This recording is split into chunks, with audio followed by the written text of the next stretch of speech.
doing this, but I'll just do a bit of admin so we can get that set up.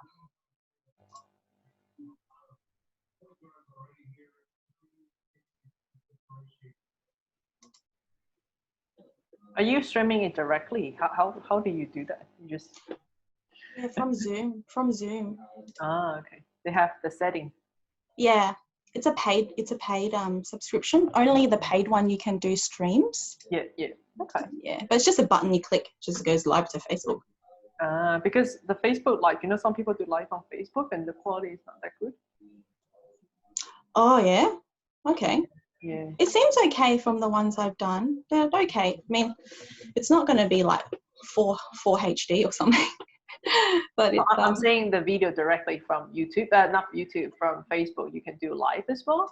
Oh, yeah, okay. Facebook itself. Yeah. Right. This is yes.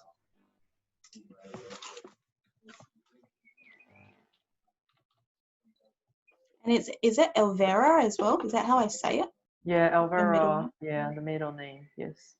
Because if Claire Wu is too common, my friend, it's too common. Yeah, let's put it in, make it a little bit special. Yeah. I like Elvera. It's unique. I've not heard it before. Yeah, it's a bit like Avril, isn't it Avril Lavigne? The Avril, it's coming from there. Yeah. Oh, is it? Oh, wow. Yeah, because I was trying to sort out my middle name, so I was thinking, I need something memorable. Oh, interesting. Yeah. Okay.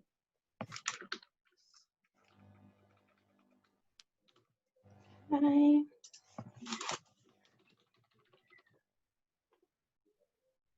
And then I'm going to tag you now.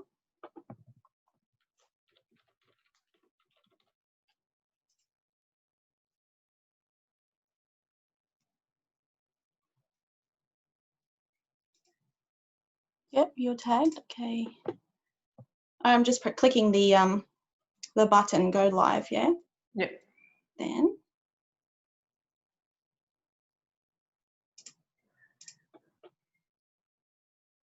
And we are live, Claire. Hello. Hello, everybody. We are back for a live. I've got a special guest with me tonight, Claire Elvera Wu. She is a holistic career coach and expert on body, mind, and career wellness. So welcome, Claire. Hello, everyone. Good evening. If you're tuning in from the Australian time zone. Good evening. How are you going lately? Good. I've been feeling quite well since the lockdown has been lifted in Melbourne. Yeah. Yes. Claire and I are both from Melbourne, so it's such a relief that we can now be normal human beings and go out of the house. So we're very, very fortunate to come out of this situation. And yeah, that's really positive news. Yes. So we have more freedom now. We're able to travel more than 25K. No more curfews, and we can go to the bars and go to the hiking spot. So quite a relief here. Yeah, so it's really refreshing like that. So Claire, you've got a very interesting background. I know we briefly spoke. I met Claire through Facebook. Had just something about her that attracted me to her, so I started talking to her. And yeah, you've got a really interesting background. So share a little bit about yourself and your journey to coaching. Yeah, so I am a physiotherapist by trade. I'm also an international qualified Pilates teacher. So I started my, I guess, my coaching journey, 10 years ago, I didn't know I'll become a career coach. I didn't know that this kind of career exists. And yeah, 10 years ago, I was just thinking that I want to see the world, I want to explore, I want to grow. And then I was a qualified physio back in Taiwan, and I had my international license in Pilates. So I thought, okay, I'm just going to travel. So I went to Finland.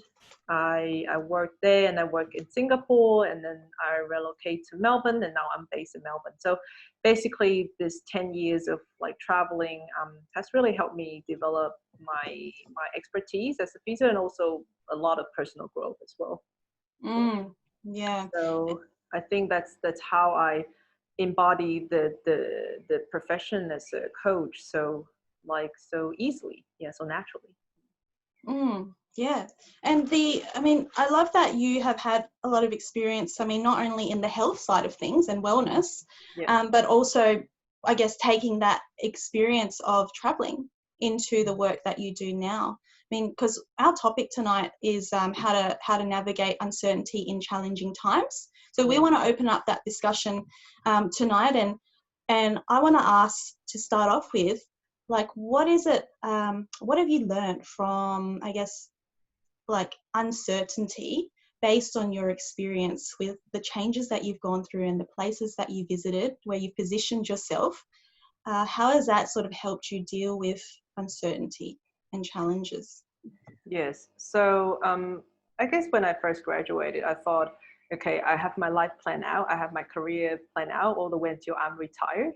That was my plan. And it was very interesting because when you travel, when I first, when the first country that I went to was Finland, I studied there for my master.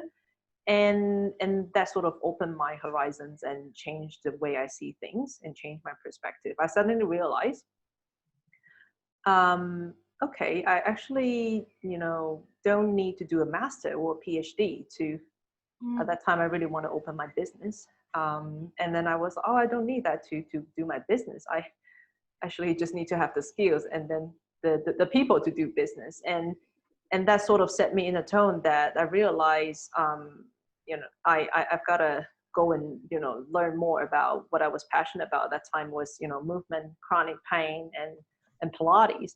So then I just thought, okay, I'm just going to, send my resume all over the world and see wherever I land, and I'll go there. Yeah, it's very, very straightforward. I guess I'm that kind of person who's often too much, or maybe too much, like being out of the comfort zone. Like it feels comfortable for me to be out of the comfort zone. I guess that's come down to a personality that I'm quite adventurous. I am quite liberated, and I'm easy to open up to new things. So was that just a natural thing that you have sort of had in yourself from a young age, like that adventurous spirit, and just willing to jump into the unknown? Not really, because my family are not like that. My family are, one have a PhD, one have a master. They both are in academics. They're very reserved and very conservative. So I was always very different, and I knew I was different. And in the Asian societies, they were trying to mold you, everyone, to the same type of person. Become a doctor, lawyer, accounting, whatever. Fit into the box. Into a box, behave in a certain way, dress in a certain way, talk in a certain way, and I just never feel fit in. And at that time, I was very kind of depressed and being compressed, and it was not a very comfortable journey. Like being in Asia, Southeast Asia, was like really, I feel like I was not myself. But prior to that, I have a few years in the States, so I had that kind of exposure to different culture and different experiences, different values. But when I returned to Southeast Asia, it was a culture shock, like a culture shock for me. So I was being put in the box. I was told what to do, what to wear, who to hang out with. And I know I was fighting that. I think that's why my mental health kind of take toll on that. And I was very grateful in uni. So actually in uni, I had come across counseling and psychotherapy. It was very, very helpful to help me to relearn and to rediscover about myself. And I realized that, so I started to explore different, school clubs, and I start to explore different universities and different, I guess, people from other regions, and that opens up as well. So I recognize that, talking to people, hanging out with people from different places and from different university, it's quite interesting, and actually like that. And I think that, noticing what you really enjoy doing and what you think, also what other things that you're good at, it is also a key to knowing yourself a bit more. So that's when I realized, I'm actually quite adventurous. I'm still an adventurous person. I'm still an outgoing and open-minded person. And that's when I decided, I'm just going to study abroad and see how things go. Yeah. So you really just let that natural intuition lead your life in those moments. Yes. I think that when you have rock bottom, with your life, like when you are very, so basically I was trying to follow the society values. I was trying to get in the best uni and become a doctor and all that stuff. And I didn't get that. And then my family were quite disappointed. However, I was very thankful because I was very sad and kind of depressed. And then you just go about thinking, you know, ruminating how bad and how terrible I was as a kid, you know. And then I was very happy that I stumbled over the counselors. And forever grateful of that, because really it really opens up. It really they really challenge my my thinking, my thoughts, my feelings, and my behavior as well. So it just really changed me. I start to, you know, be very active. I start to participate in a lot of extra curriculum. I start to, you know, hang out with students from other uni, and that really, and also from overseas as well. So that just really opens up. And then I realized, like, this is actually what makes me really happy. Yeah. Yeah, and I really resonate with the fact, like, the whole rock bottom thing. I think I've, you know, not only myself, but there's a lot of people who hit that phase, and that's when it sort of sprouts into like a new chapter or a new self. There's that kind of pain to motivation. What would you say, like, for people who sort of are sailing through life, kind of feeling a little bit stuck, dealing with, you know, not really sure what to do, not really sure what they're good at naturally, but they don't really hit quite the rock bottom, like emotionally, mentally, physically. They're kind of just cruising along. And that, I guess, if you don't have the rock bottom, it is hard to sort of spurt into a new direction. Like, there's a lot of risks, there's a lot of unknowns. What would you say to that? Like, how does someone then go and transition if they have no idea where to start or even what they're good at? Yeah, so actually I have a couple of coaching clients that are like they're just sailing through life. There's not really much ups and not much downs. I think you don't have to rock bottom to find brought out or to really to rediscover and relearn about yourself. I think anytime if you're feeling really stuck, it actually indicates something. It actually indicates that, you know, the environment might not be right. That's where I've been feeling over the past few different countries. I think that stuck feeling is an indication, because your feelings and your emotions are the compass to what you really want in life. So even just that, and like that stuck, that, you know, something niggling, it's not comfortable. So it doesn't mean that you have to take really big action. You have to, you know, quit and change job the next day, or, you know, quit a relationship and find someone else the next day.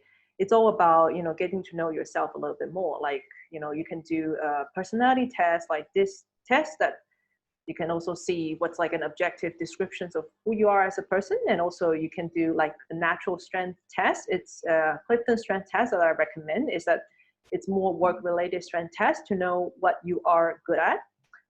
Those are objective tests. We also have VIA test. It's a value-based test, so it's more about value-oriented strengths. Besides that, you can also get a bit more subjective sort of, you know, introspection, knowing if you're not really sure what you're good at, maybe look at what you enjoy doing. Also ask people around you, like, what do they usually come to you for advice? It could be, you know, any advice. It can be, you know, text, it can be relationship, it can be other things like food, it can be anything. Also, like, ask the people around you, like, what do they think that you're good at? Yeah, that's a good one too. Yeah, that's one that I've not really thought about, but I think is kind of foreign. Sometimes you don't really want, like, it's kind of weird to go and ask someone, like, what do you think I'm good at? But that's really powerful though, to get that third party perspective. Yeah, because most people feel like when we have this exercise with our clients, it's like some of them feel like they're trying to get validation from other people. Like they feel like they are fishing for compliments.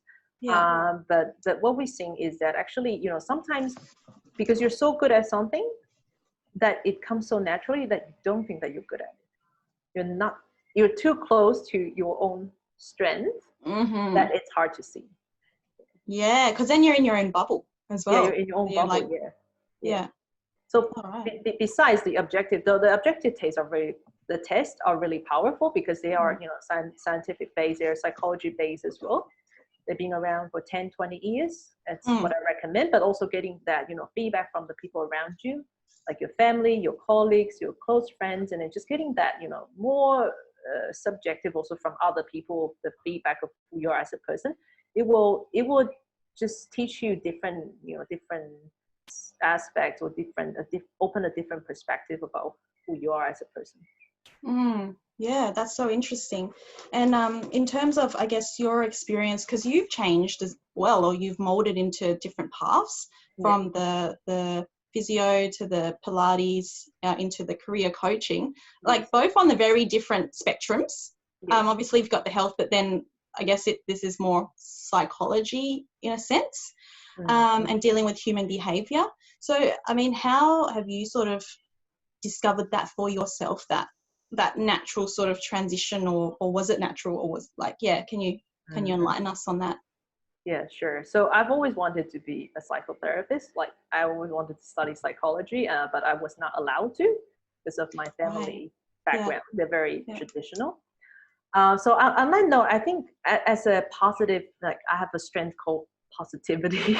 As a very positive person, I thought, okay, I might as well study physio. I can work on my anatomy and, all the other like solid science stuff, and I can study psychology on the side. So I've always read psychology books on the side, and I've taken courses related to like positive psychology, behavioral psychology, and other related therapy sessions that it's like just for my own interest. And then I recognize that, because I was so into psychology and psychotherapy and anything related to psychology, I started to apply that when I was working with clients. So, because I noticed that it's very common among because I was really into chronic pain. That means pain that lasts more than 6 weeks, 2 months, 3 months, and never goes away. So we have a lot of that type of patients and clients, especially when I was working in Singapore. And I realized there's a theme to that chronic pain. It's not just the body; it's a lot about the mind as well.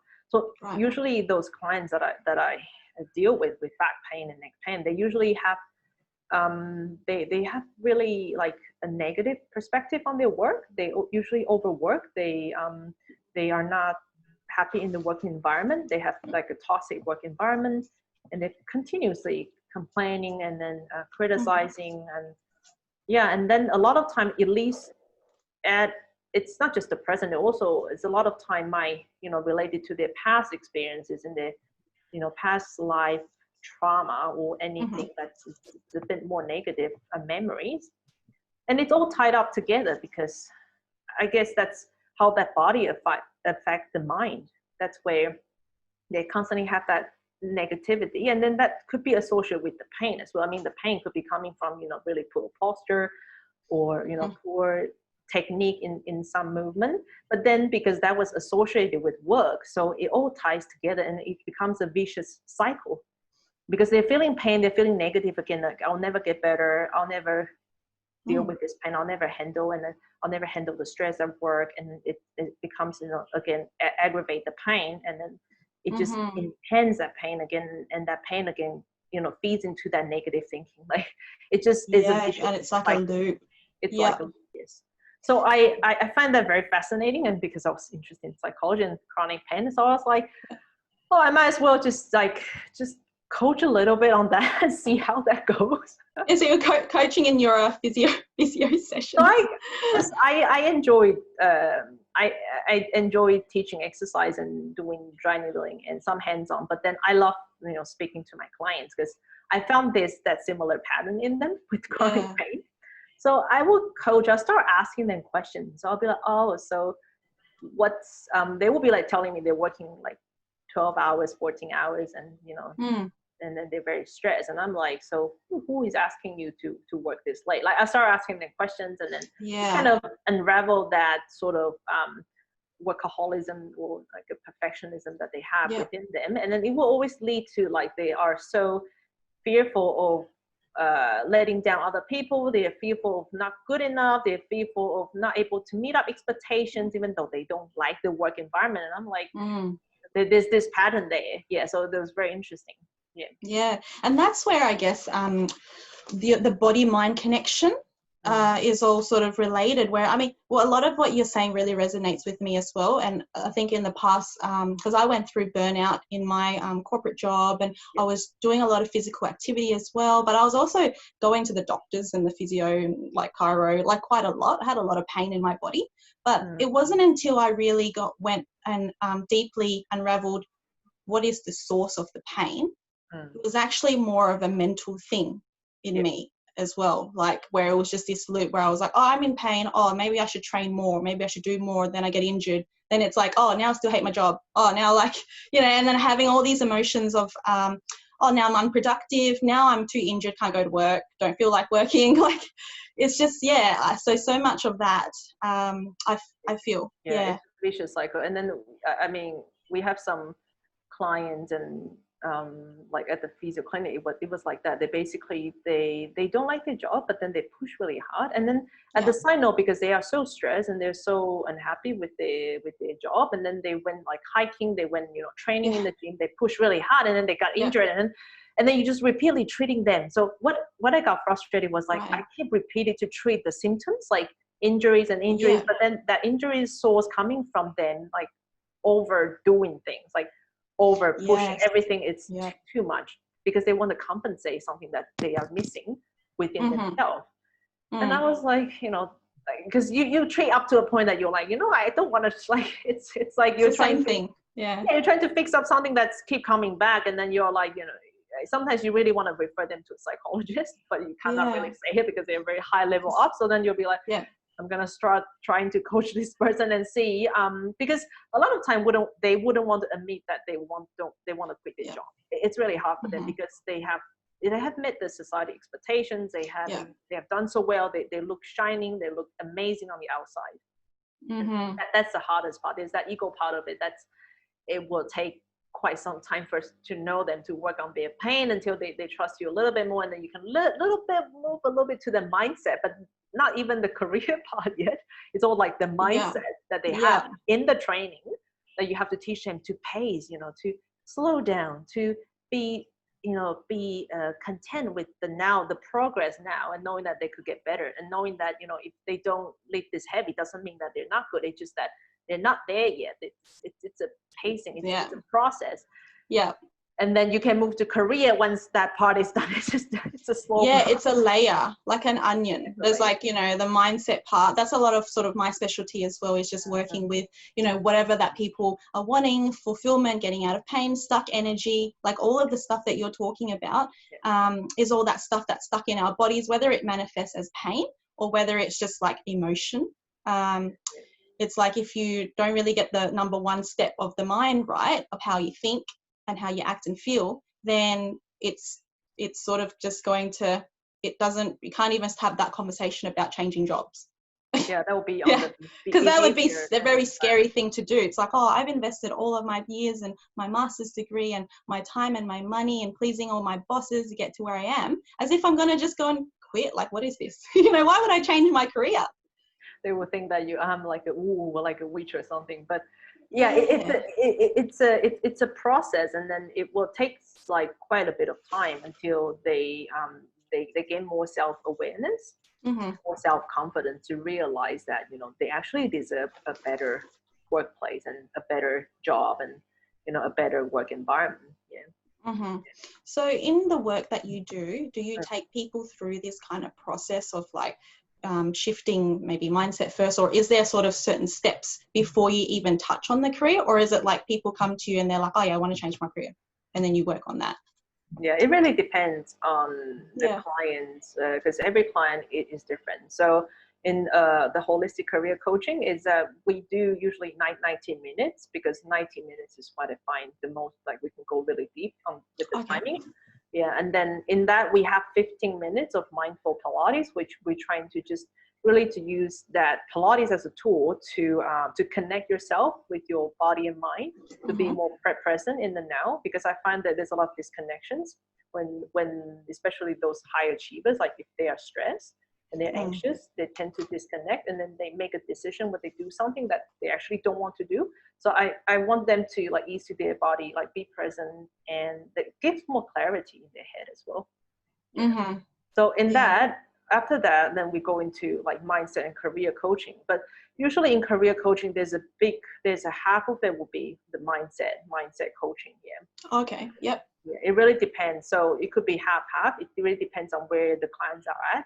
Some of them, they are so like they are perfectionists. They're very caught up in their anxiety of feeling like failure, or a lot of imposter syndrome, feeling not good enough, a lot of procrastinations, a lot of self-sabotage, and it would take time to work on that as well. But at times, like when we're doing, so usually when they come in with the question, it's not usually the question.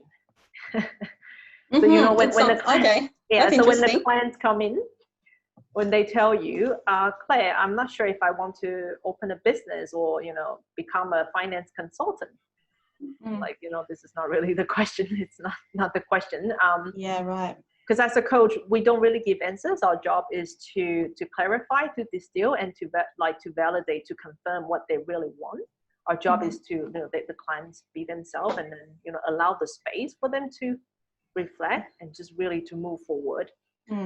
So when they come in with such questions, and I'm always like, okay, tell me a little bit more about it. Like, what steps have you taken? And then like to become a finance consultant, or what steps have you taken to try to set up your own business? So you will unravel from there and down, and then going into like, if this is what they really want, or is it the society expectations? Yeah. Or are they confused because it's hard, comfortable to be confused? It's so hard. Like, yeah, you're a bit disillusioned. It's like denial, like disillusion. Like it's hard because we grow up and we get so ingrained with like the condition of the society and what our parents and friends and people are doing, and our ego. That's the biggest part. That we can't actually see what the truth is or what the real reality is, just for what we are or where or what stage of life that we're in. So that's pretty, so hence the value of a coach to help us get clear about what it is that is really true for us, and how do we actually take steps towards what we actually want. Yeah, it's like in the matrix. Yeah, you feel like you're living in the world that, especially now with social media, with different type of trends, it's so easy to caught up into and FOMO. It's so easy to caught up into chasing the success that other people have, and what you think other people want you to have, but people don't really care that much as you do. So you get one of these, right, and then you just go on Instagram, first picture comes up, and like someone's on a holiday, it's like, oh, that's success, oh my god, I want that, like, oh my god, I can't believe they're there. It's just, there's so much of that in our face now that it's hard to distinguish what's real and what's not. Yeah, it's also hard to distinguish like what you really want, and then I think that's why people are feeling stuck. Otherwise you feel like you're in the flow, right? Like you're in the flow when you're working, but people feel stuck because those elements are not aligned. And I think the elements is not just like your own it's not just your own expectations, but also like who you really are as a person, like what your strengths are, what your values are, like really the basic things, and what work environment you want to be in, and what sort of lifestyle you want to live. It's easy to be caught up to to compare to other people's life. So I think that's what the coach's like biggest job and biggest duties are, in that to really to clarify what the person really wants, like for themselves. Help them rediscover as well what the truth is. I want to actually, I have this burning question to ask about about because career coaching, right, it's not something that like first comes up to my mind. I mean, I've had a career coach myself, but like for the everyday person, it's not something that immediately, if they're unhappy about their jobs, they don't think, oh, I'm going to go and find a career coach. It's not like that kind of thing that comes up. I've had a background in recruitment as well, so shifting people from job to job, so which also incorporates a bit of the coaching side as well, because you get quite personal with people. But what would be the difference between like, why would someone want to go to a career coach versus, oh, why can't I just go on to Seek, online, find a job, change jobs, or go to a recruitment consultant and just get a shift in my job? What do you think? So that sort of approach is a short fix. Yeah, so if someone's not happy at their job, a lot of time they just want to quit, change to a different job. They will look through Seek, Indeed, LinkedIn, whatever, will they get a headhunter with recruiting in an agency and get there. But it's not that simple, because it's more to a job than, because it's like a quick fix. It's like if today you have pain in your shoulders and then you want to go for a massage, go for a massage, put a cream on and you'll get better, but it never got better. It just get worse. That's what most people think. So then they think the quick fix is to, just change the environment and then everything will be fine. But if you change the environment to, if you're lucky, you get to the right environment, that's fine. But then usually most of the cases, I think 90% of it is that if you're already in the wrong job, it's highly likely that you get into a wrong job as well again, because there's that tendency of, because you do not understand yourself well enough, and then there might be a lot of limiting belief. There might be a lot of, self-sabotage, self-doubt, low self-confidence, that lead them into, again, the same job that is not the right fit. So that's why we provide more, because there are a lot of career coaches out there. There's a lot more like corporate or more just a personality test, and then usually they do 1 session or 2 sessions, and then they have the personality test or a special test, and then they talk to you for 1 session, and then you're gone. They'll give you different job titles and possibility for you, and it might work for some people, but most people I know coming out of that type of coaching are not satisfied, because they feel they are kind of being labeled as certain titles and then allocate to certain places. But yeah, to be honest with you, the job market is constantly changing. New jobs are coming out, new titles are coming out. You can even negotiate, your own job duties and responsibilities. Create your own. Yeah, you can definitely create your own on top of what you saw, or pitch yourself in, because the more you understand yourself, the more understand who you are, what you're good at, what your strengths are, what suits you, where you really thrive. It will create more opportunities. Yeah, absolutely. And I think even when you say that as well, what comes up to mind is if you're in the wrong job or environment, or you're not aligned with your values or the skills that you are in, whatever job or career that you're in, that actually can then create, whether it's chronic pain or some physical pain or some emotional pain, because there is just something that is not aligned truly with what your nature is. And until you discover it for what it is for yourself, what your real path is, or what your purpose is, whatever it is that brings you the natural joy, and you can bring your natural gifts and align that as well, and your value, then the pain, in my own experience, the pain goes away, or at least it reduces. Exactly. So, because when we do the strength test that we're seeing is that it will show also your lesser strength. Like we try not to call it the weakness, but some parts that you're not naturally good at. And my personal experience is I'm not naturally good at being analytics, and so I'm not really analytical good at analysis things. So I can work on it. I keep improving my weakness. That's what my family has taught me, but then it still doesn't come naturally. And I'm constantly feeling really stressed. So at some part in my clinical work, I'm always constantly feeling stressed, because that doesn't come naturally to me. Like I'm constantly feeling I do need to analyze, but I can cover this with other strengths, like being communicative, being a learner, being an achiever, but then it still will be an underlying stress for me. So it's the traditional ideas is to improve your weakness, to work on your weakness, but I've seen that throughout this few years, like this concept has changed. People want you to just leverage your strength, really to work towards your strength, lean in your strength. People have much happier life and career with just working with their strength. And this strength, what I'm talking about, is the strength that comes naturally to you, that comes easily to you, and it ties with the talents as well. That's so powerful. Instead of trying to improve what you're not good at, and it usually will result you in the work environment that you don't enjoy, and that becomes a vicious cycle as well. Because when you're in an environment that you don't enjoy, you feel less confident, you feel more insecure, feeling not good, feeling just out of place, and feeling lonely, you don't belong, and then it's a vicious cycle again. So and that's what it will cause pain, you know, physically, mentally, emotionally. So it's very important to really to lean into what you're good at. Yeah, and there's a lot of that energy. I'm not sure if this is actually the right term, but when we have different energies of feminine and the masculine, the feminine is more like going with the flow, going with our intuition and our natural abilities, and understanding that that could, like whatever comes will come, and whatever's meant to be will be. But then there's the masculine energy side where we are pushing, we are like being logical, trying to create things.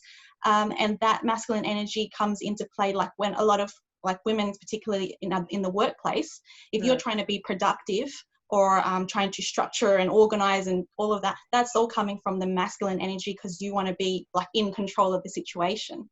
And sometimes if you are, I think from what you're saying, if you are working from your weaknesses and trying to improve that, or you're not in the right environment, then a lot of that like energy gets imbalanced as well, because you're using something that is not really aligned to you, rather than going with the flow, and you feel like really fatigued or exhausted from constantly striving. So rather than actually being and going with your natural flow. So I don't know, that's something that just came up. That's another interesting topic, the masculine and feminine energy. That's a whole nother interview.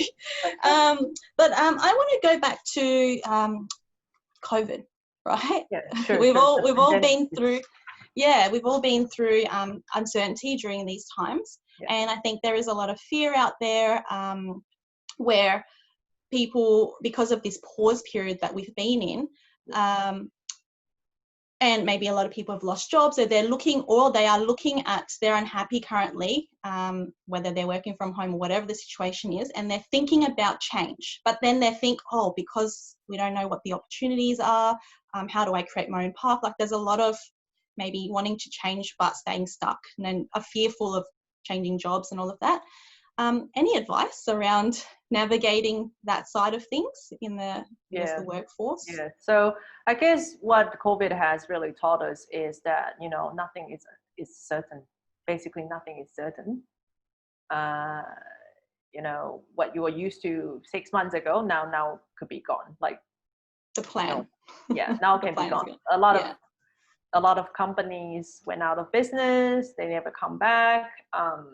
A lot of company merged, a lot of company being separated, they're being bought by other company overseas. And then, you know, it's a lot of things happening. So the thing is, people think their 9 to 5, their full-time work or their current job, it's certain, but actually no, nothing is certain. It's just I think it's a human brain of, you know, want to be in control, want to be in certainty, so that we feel comfortable and we feel more secure, but nothing is certain. So really to have that in mind, that the world is constantly changing. You know, the world is constantly rebuilding, and you know, we have AI data. You know, we have no idea that technology could be so much into our world nowadays. It's just 10 years ago, there's nothing called the AI, the robots, or some of the social media. Some of the company were not even existing 10 years ago. You look at the job list, a lot of them, I don't think half, but maybe 20-30% were not existing like 10 years ago. So I believe the same thing will happen in the next 10 years. Like many of the jobs will not be there, and many of the jobs will come out that's new, that's created based on the needs of people. So and the current situation. So I guess it's really the only certain part that you have is yourself, you know, knowing yourself, knowing who you are, what you do, what you're good at, what your strengths are, and what you enjoy doing, what you don't like. That might change, but that's all within your own control, because that's you, that's who you are. Whereas the outside world, it's constantly evolving. Like we never know, some pandemic will hit this bad, and you know, during this time, and we're not allowed to travel. We have lost a lot of people, you know, and other things. So it's difficult to navigate, really, to know like when uncertainty is going to happen. But the only thing is, you know, really knowing yourself, it's what's going to be very certain. Yeah. And if you're stuck, really, it's when you have time, you know, working from home, it's a time to pause and to rethink about what you really want in your life and really what you want in your career. Yeah, because I think this is it's a good time to reflect and to introspect to yourself. Yeah, you really, get like the opportunity to do that. Then the opportunities, and you also get the space and the time as well.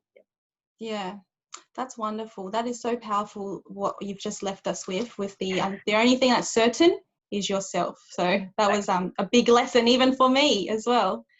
Yeah. So thank you so much, Claire. This has been such an insightful conversation. And I just wonder, like, if anyone wants to reach out to you or get some more help in that side of the career side of things, or whether it's mindset and body-mind connection, where is best to reach you? Yeah, so I'm on LinkedIn, Claire Elvera Wu. So you can find me through there. Just shoot me a private message. And yeah, we also offer like a free 30-minute career wellness assessment. So we can put that in the link. So yeah, if you are just unsure, you're just stuck and, you know, unsure what you want, you're feeling not very well, or you have a direction, but you don't know how to get there, and just booking a call. Yeah, have a chat with me. Yeah. Claire will look after you. Yes, definitely. Yes. Oh, we also have a podcast. So if you're really struggling in your job that you do, I subscribed. Oh, thank you. It's called Career Wellness Suite. So it's basically a podcast with fortnightly interviews with career changes, people who made through different careers, and also a bit of more self-introspection of helping you to, you know, to get into the job that really fits. Yeah. Excellent. Well, thank you so much for being my guest this evening. It's been wonderful chatting to you, and I'd love to stay connected. And yeah, if anyone has any questions after this interview, if you want to just drop your questions or any comments in the chat, then yeah, Claire and I will get back to you. Yeah, thank you. All right, thank you. Have a good night. Talk to you soon. You too. Bye.